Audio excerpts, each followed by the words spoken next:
غلام نے دھوپ سے جوتے اٹھا کر چھاؤں میں رکھ دیے۔ مالک کو غصہ آ گیا، مالک غصے سے آگ بگولا ہو گیا۔ اور 2 ٹکے کے نوکر، تیری جرت کیسے ہوئی، تجھ میں ہمت کیسے ہوئی کہ میری اجازت کے بغیر جوتے اٹھا کر چھاؤں میں رکھ دی؟ غلام نے عرض کی، مالک جوتے دھوپ میں پڑے خراب ہو رہے تھے، میں نے تو اس سوچ کی بنیاد پر جوتوں کو دھوپ سے اٹھا کر چھاؤں میں رکھ دیا کہ کہیں میرے مالک کے جوتے خراب نہ ہو جائیں۔ مالک نے کہا، نہیں نہیں، تجھ میں تکبر آ گیا ہے، تجھ میں غرور آ گیا ہے، اور تیری ہمت کیسے ہوئی کہ بغیر میری اجازت کے تو نے میرے جوتوں کو ہاتھ بھی کیوں لگایا؟ ہے مالک اٹھا، فوراً غلام کو مارنا شروع کر دیا۔ کوڑے مارے، پتھر مارے، پتھر مار مار کے غلام کے جسم پر نشان پڑ گئے۔ جوانو، پتہ ہے یہ غلام کون تھا؟ یہ وہی غلام تھا کہ آج جس کا نام لیتے ہی منہ میٹھا ہو جاتا ہے، آج جس غلام کا نام لیتے ہی جان میں جان آ جاتی ہے، یہ وہی غلام ہے جس کو حضرت بلال کہتے ہیں۔ موٹے ہونٹ ہیں، کالا رنگ ہے، ذات کا حبشی کہلاتا ہے، یہ وہی غلام ہے جس کو حضرت بلال کہتے ہیں۔ سنو اس غلام کا مقام، سنو اس غلام کی شان۔ جب میرے نبی عرش سے واپس آئے نا تو میرے نبی نے آ کر اپنے غلام حضرت بلال سے پوچھا، میرے بلال مجھے بتاؤ تو صحیح، تم ایسا کیا کرتے ہو کہ میں جنت میں تمہارے قدموں کی آواز سن رہا تھا؟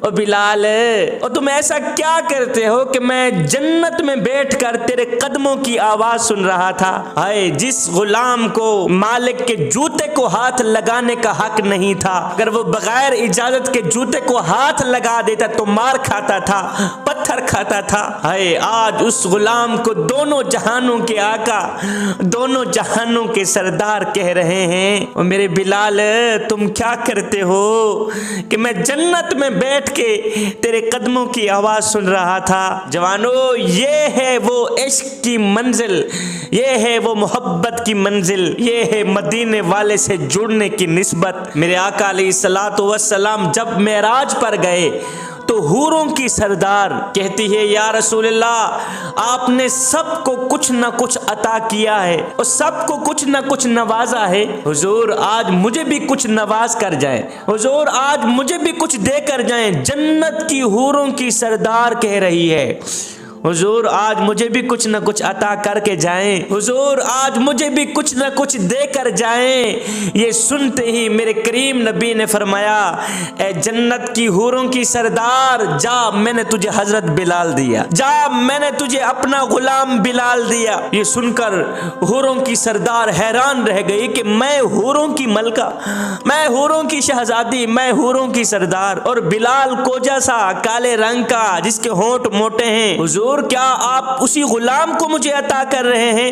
میرے حضور علیہ الصلوۃ والسلام نے فرمایا، اے حوروں کی ملکہ، ابھی تو میں نے اپنے بلال سے پوچھا ہی نہیں ہے کہ وہ تجھے پسند کرتا بھی ہے یا نہیں کرتا۔ اے حوروں کی سردار، ابھی تو میں تجھے کہہ رہا ہوں، بلال سے تو میں نے پوچھا ہی نہیں ہے کہ میرا بلال تجھے پسند کرتا بھی ہے یا نہیں۔ اے جنت کی حوروں کی سردار، میرا بلال قیامت کے دن تجھے نہیں دیکھنا چاہتا، وہ تو میرے کریم رب کے مکھڑے کو دیکھنا چاہتا ہے۔ جب میرے حضور علیہ الصلوۃ والسلام نے اس دنیا سے پردہ فرمایا، دنیا والوں کی آنکھوں سے اوجھل ہوئے، تو حضرت بلال نے بہت ہی لمبے عرصے کے لیے آذان نہ دی۔ کافی عرصے بعد ایک دن آذان کے لیے تشریف لائے، ہے آہوں سے بھرے منہ سے چند لفظ آذان کے ادا ہوئے۔ آذان کے چند لفظ ہی زبان سے نکلے تھے کہ کملی والے کے عشق کی یاد آ گئی، وہ پیار یاد آیا، وہ محبتیں یاد آئی، بے ساختہ رونے لگ گئے، بے ساختہ تڑپنے لگ گئے۔ اے جوانو، کبھی کبھی میں سوچتا ہوں کہ میاں رونا کیوں نہ آتا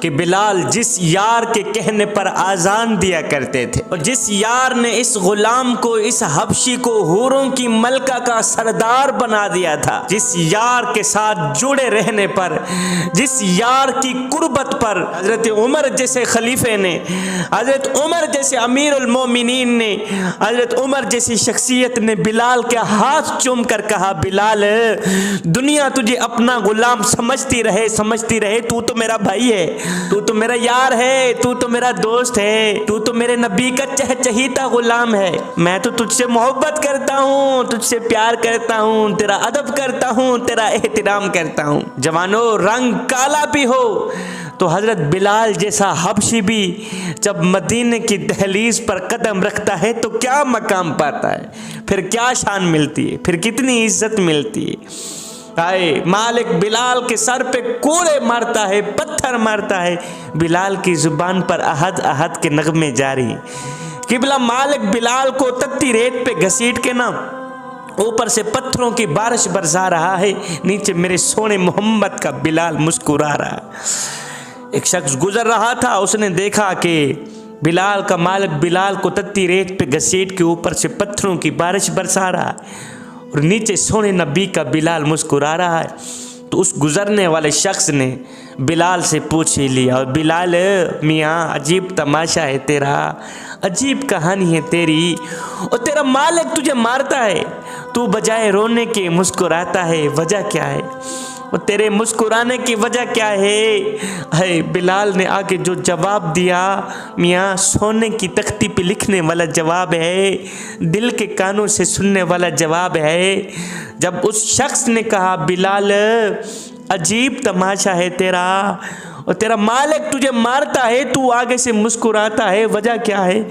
بلال نے کہا اور میرا حال پوچھنے والے، تم بازار میں جاؤ نا مٹی کا پیالہ خریدنے کے لیے تو اسے بھی ٹھونک ٹھونک کے چیک کرتے ہو کہیں کچا تو نہیں، اور اس کی آواز تو ٹھیک ہے، پیسے دینے ہیں، پیالہ لینا ہے، ٹھونک بجا کے چیک کرتے ہو کہیں کچا تو نہیں ہے، اور اس کی آواز تو ٹھیک ہے۔ فرمایا مظلوم کا حال پوچھنے والے اور بلال کا حال پوچھنے والو، تم بازار میں مٹی کا پیالہ خریدنے جاؤ تو اسے بھی ٹھونک ٹھونک کے چیک کرتے ہو کہیں کچا تو نہیں ہے، اور اس کی آواز تو ٹھیک ہے۔ فرمایا آج میرا مالک بلال کو خرید رہا ہے اور دیکھ رہا ہے بلال کہیں کچا تو نہیں ہے، میں کہتا ہوں میرے مالک بلال کو خرید لے، کھال ادھر جائے گی، حق حق کی آواز ختم نہیں ہوگی۔